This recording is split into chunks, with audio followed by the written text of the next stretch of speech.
Hola a todos en un nuevo Cardio-TV Focus de la Sociedad Española de Cardiología, en este caso denominado Fire to Goal, la forma de controlar a tus pacientes. Esto es un Cardio-TV que está patrocinado por Sanofi, al que agradecemos su colaboración para su desarrollo. Este Cardio-TV vamos a centrar, y tengo la suerte de contar conmigo de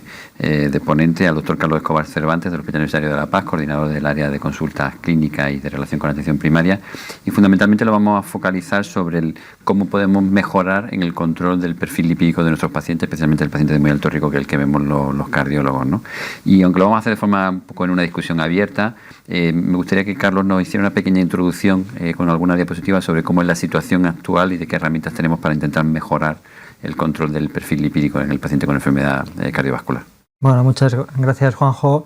La verdad es que esto es un proyecto muy motivador porque es como un proyecto de la Sociedad Española de Cardiología ha sido capaz, y ahora lo veremos, de mejorar el control de nuestros pacientes en el día a día, en este caso los que han tenido un síndrome coronario agudo, y que eso pues está claro que va a tener una repercusión en que tengan menos eventos nuestros pacientes. Sin más, una pequeña introducción. Estos son datos del estudio Santorini. El estudio Santorini es el último de los grandes trabajos a nivel europeo que ha analizado el grado de control de colesterol en nuestros pacientes. Se incluyeron de distintos países europeos, se incluyeron a pacientes entre el 2020 hasta febrero-marzo del 2021, y realmente lo que valoraban era el impacto de la aplicación de las guías de dislipemia de la Sociedad Europea de Cardiología de 2019, que, como bien sabéis, proponían una estrategia paso a paso, es decir, primero estatinas a dosis máxima tolerada, si no se controlaba añadir ezetimibe, y si no se controlaba añadir inhibidores PCSK9, eso independientemente del riesgo cardiovascular del paciente. Si bien es cierto que cuando el riesgo vascular era más alto, sobre todo en aquellos que habían tenido un síndrome coronario agudo, el siguiente paso, pues lo que se hacían era recomendar acortar las visitas de uno a otro, ¿no? Entonces, como vemos, realmente esta estrategia, estos son los resultados, que son bastante pobres, en el sentido de que aproximadamente solo se controlan o logran los objetivos de control de colesterol LDL un 20% de la población, y además esto es independiente del riesgo vascular. De hecho, vemos los pacientes de muy alto riesgo vascular, incluso aquellos que tienen enfermedad vascular aterosclerótica, que tampoco era mucho mejor del 20%, datos muy preocupantes. Entonces, esto es porque son pacientes muy complejos o porque no estamos intensificando suficiente el tratamiento. Bien, pues este estudio también nos contestaba esto, porque estos son los distintos tratamientos hipolipemiantes con los que eran tratados los distintos pacientes en función del riesgo vascular. Y como podéis ver, incluso en los pacientes que tenían enfermedad vascular aterosclerótica, la mitad de ellos estaban tratados con un solo fármaco, principalmente estatinas, y muy pocos estaban tratados con la combinación estatina-ezetimiba, y menos aún con los inhibidores PCSK9. Pues bien, en paralelo a la publicación de las guías de 2019 de la Sociedad Europea de Cardiología, desde la Sociedad Española de Cardiología propusimos este consenso para mejorar el control de nuestros pacientes que ya habían tenido un evento vascular aterosclerótico, no solo síndrome coronario agudo, también evento isquémico cerebral y también enfermedad arterial periférica. Lo que propusimos, y además era muy disruptivo en ese momento, porque de alguna manera era un planteamiento diferente a lo que decían las guías de práctica clínica. Ahora ya tenemos mucho más asumido que hay que utilizar más la terapia combinada, más los inhibidores PCSK9, pero en ese momento la estrategia que se recomendaba era la escalonada. Entonces, nosotros lo que propusimos, como pueden ver en la tabla, es todas las terapias hipolipemiantes que teníamos en ese momento, y una serie de código de colores que era la intensidad que tenían ese tratamiento hipolipemiante para reducir el colesterol LDL, y hacíamos una serie de recomendaciones, como ven en los colores, ¿no? En color naranja sería estatina de alta intensidad, rojo estatina ezetimiba y azul inhibidores PCSK9. En función del tratamiento previo con estatinas y del colesterol LDL que tuviese el paciente en el momento de atenderle, en este caso durante el síndrome coronario agudo, se hacía la recomendación de cuál era la mejor tratamiento hipolipemiante en cada momento, pero ya desde inicio. Es decir, había pacientes que desde inicio se iban a quedar lo que tradicionalmente se hacía, estatinas de alta intensidad, pero otros directamente terapia combinada, incluso con inhibidores PCSK9. Además, desde la Sociedad Española de Cardiología desarrollamos esta aplicación que se descarga gratuitamente, se puede poner en el ordenador, en el móvil, pues para una más fácil aplicación de este consenso. Este es un trabajo previo que se hizo en un hospital de Murcia, que lo que hicieron fue qué es lo que hubiera pasado en nuestros pacientes con síndrome coronario agudo si hubiéramos aplicado el consenso.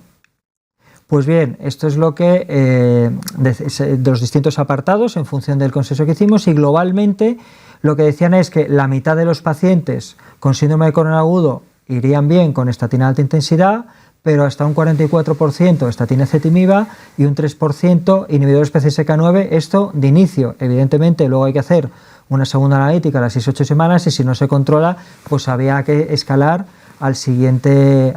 punto. Y por lo tanto, esto lo que hacía es facilitar la estrategia, pues hacer un tratamiento hipolipemiante individualizado. Es decir, no se trata todos estatina, ni todos inhibidores, ni todos estatina más ezetimiba, sino dar a cada uno, pautar a cada uno lo que necesita en cada momento. Y esto es lo que salió en este estudio en Hospital Terciario de Murcia, en España. Pero para realmente ver cuál era el impacto de la aplicación del consenso en nuestros pacientes con síndrome coronario agudo, desarrollamos el estudio GOAL, que fue publicado online en octubre del 2023 en Journal of Clinical Lipidology, y lo que nosotros hicimos fue comparar aquellos pacientes que habían tenido un síndrome coronario agudo con un seguimiento de 3 meses. El reclutamiento se hizo entre diciembre del 2020 y el marzo de 2022. El reclutamiento fue tan prolongado porque justo fue la época de la pandemia COVID que pues, retrasó el reclutamiento, y lo que comparamos fue qué es lo que ocurría con estos pacientes con una cohorte retrospectiva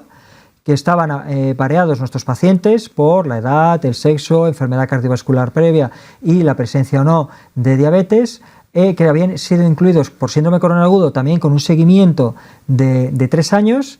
en el mismo hospital, de tal forma que fuesen comparables. De esta forma estábamos comparando la estrategia nueva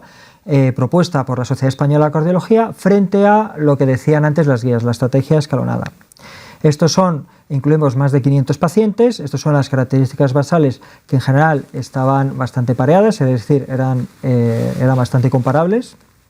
¿Y qué es lo que nosotros encontramos? Bueno, pues con respecto a la prescripción de tratamiento hipolipemiante al alta, como pueden ver, hubo diferencias sobre todo en cuanto a la prescripción de ezetimiba. Estatina se prescribió en prácticamente todos los pacientes y la mayoría tenían estatinas de alta intensidad, y eso era igual en la cohorte prospectiva, en la cohorte retrospectiva. Es decir, eso era igual aplicando el consenso de la Sociedad Española de Cardiología o lo recomendaban las guías de la Sociedad Europea de Cardiología. Lo que cambiaba era sobre todo la prescripción de ezetimiba al alta, un 58% frente a un 33%. Es decir, prácticamente un 60% de inicio de terapia combinada hipolipemiante estatina-ezetimiba frente a un 30% de la combinación. En cuanto a inhibidores PCSK9, se usaron bastante poco, un poquito más en la cohorte prospectiva, 1% frente a 0,4%. Otro dato que también es importante destacar es que durante el seguimiento de aquellos pacientes que estaban mal controlados o que no llegaban a los objetivos de control, se modificó el tratamiento en el 20-17% sin diferencias significativas. Es decir, lo que nos indica esto es que en el momento que tú veas al paciente es cuando te tienes que plantear hacer el cambio. Si tú estás esperando una visita de seguimiento o que un compañero haga el cambio, a optimizar el tratamiento, a ver qué es lo que pasa, si hay mayor o menor reducción de colesterol LDL, realmente estamos retrasando la decisión porque muchas veces ni siquiera se toma, y además esto va a traer como consecuencia niveles más altos de colesterol y por lo tanto mayor riesgo de eventos. Como cabía esperar,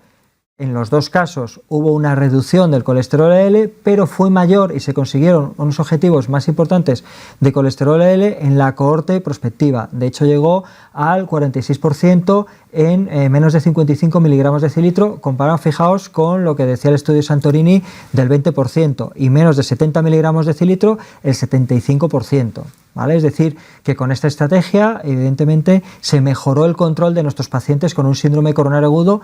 incluso en la época de pandemia, que era una época de difícil seguimiento de nuestros pacientes.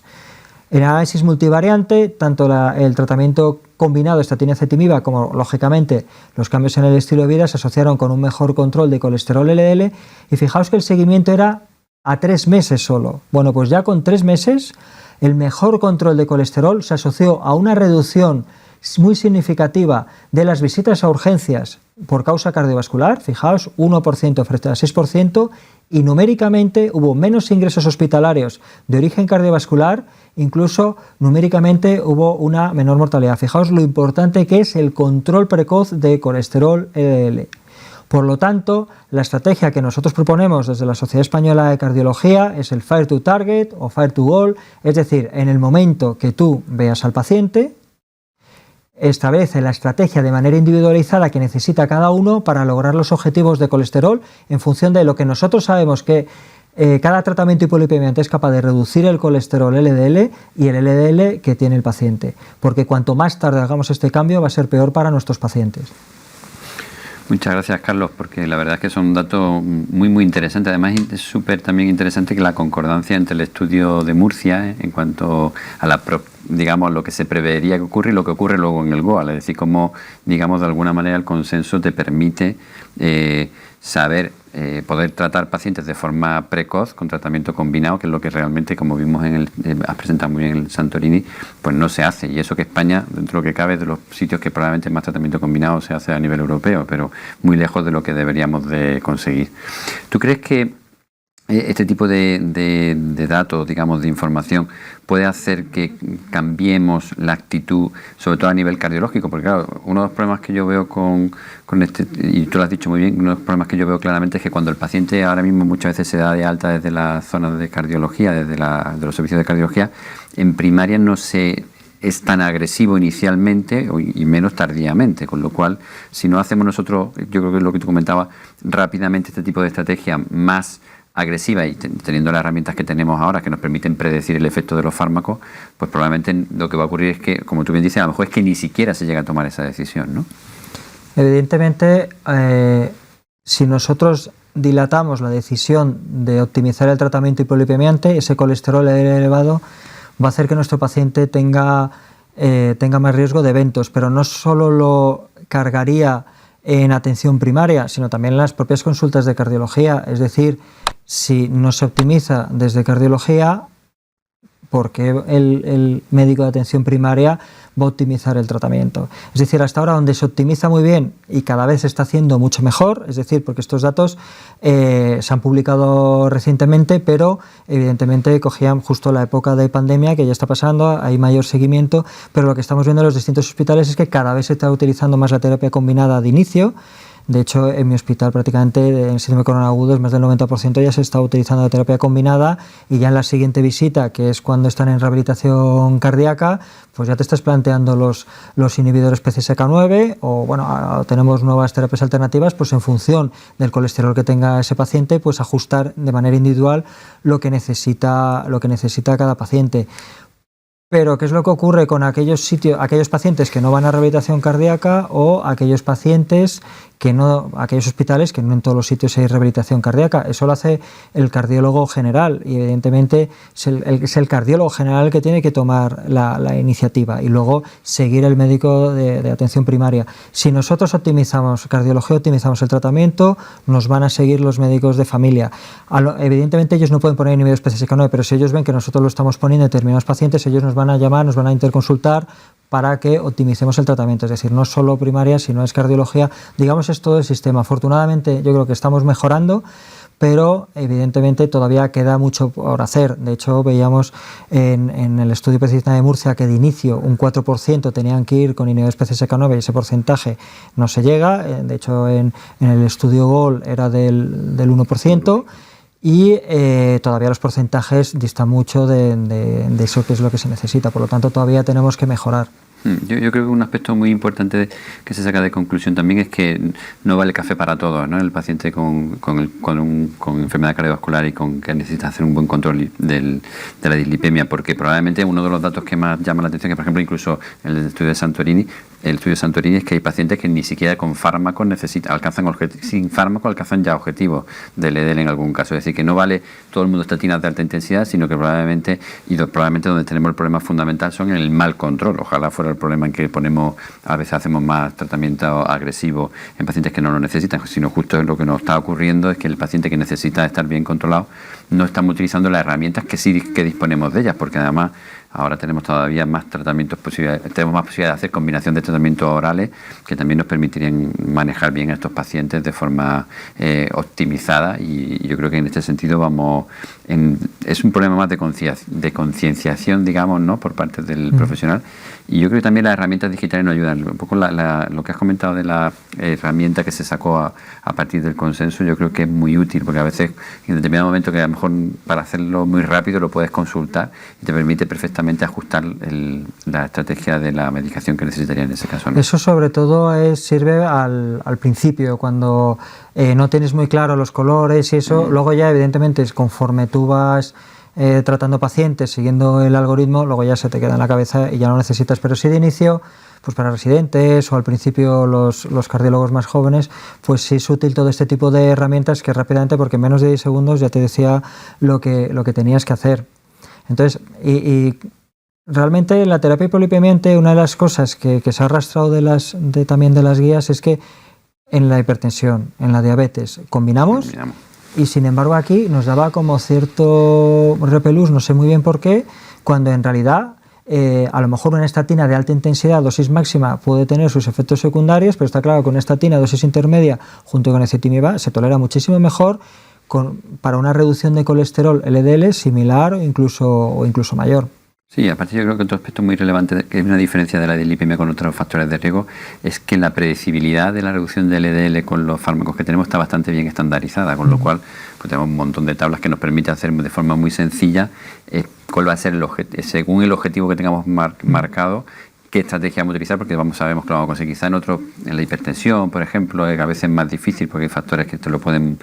alterar más, pero yo creo que esto lo hace más sencillo incluso. Y ya te digo, cuando tendríamos solamente a lo mejor estatinas, probablemente, pero ahora que disponemos de un grupo de fármacos muy variado que nos permite actuar desde diferentes puntos de vista, yo creo que es fundamental. Y yo creo que también otro concepto que tenemos que recordar es, más que de tratamiento de estatinas de alta intensidad, yo creo que tú lo has comentado muchas veces, esto es tratamiento hipolipemiante de alta intensidad, ¿no? Es decir, que la estrategia debe ser hablar del concepto, y el tratamiento hipolipemiante de alta intensidad va a incluir terapias combinadas o inhibidores de PCSK9, ¿no? Claro, o sea, qué es lo que necesita cada paciente en cada momento según el objetivo que tenemos, como muy bien dices. Es decir, nos tenemos que olvidar de lo de estatinas de alta intensidad, si no es terapia combinada de alta intensidad, porque la mayoría de nuestros pacientes que tienen un objetivo tan estricto, con monoterapia no se van a conseguir. Fijaos que nosotros estábamos hablando de 60% de terapia combinada de estatina ezetimiba y un 1% inhibidores PCSK9 y conseguíamos un 45% de control, que evidentemente queda mucho por hacer, pero muchos de esos estaban entre 45 y 70, porque el 75% estaba por debajo de 70. Es decir, que con todas las herramientas que tenemos hasta ahora, es decir, un mayor uso de inhibidores PCSK9, de otros tratamientos hipolipemiantes orales, etcétera, ahora mismo tenemos las herramientas para tener controlados a la mayor parte de nuestros pacientes. Y fijaos, sin ser óptimo los resultados del impacto del consenso, ya en 3 meses estábamos reduciendo los eventos, con lo cual, con todas las herramientas que tenemos ahora, fijaos lo importante que es lograr los objetivos de control, y cuanto antes mejor. Antes, cuando teníamos solo estatinas, pues bueno, pues lo podían no tolerar. Ahora no tenemos excusa para no tener controlados a nuestros pacientes en un breve periodo de tiempo. Pues muchísimas gracias, Carlos. Yo creo que vamos a terminar este Cardio TV Focus con yo creo que las dos principales conclusiones es que tenemos que hablar de terapia hipolipemiante de alta intensidad por un lado, y el de poder individualizar a nuestros pacientes, porque tenemos herramientas terapéuticas perfectas para poder alcanzar estos objetivos. De nuevo, agradecer a Sanofi por la colaboración de poder desarrollar este Cardio TV, y a la Sociedad Española de Cardiología por estar hoy aquí con vosotros.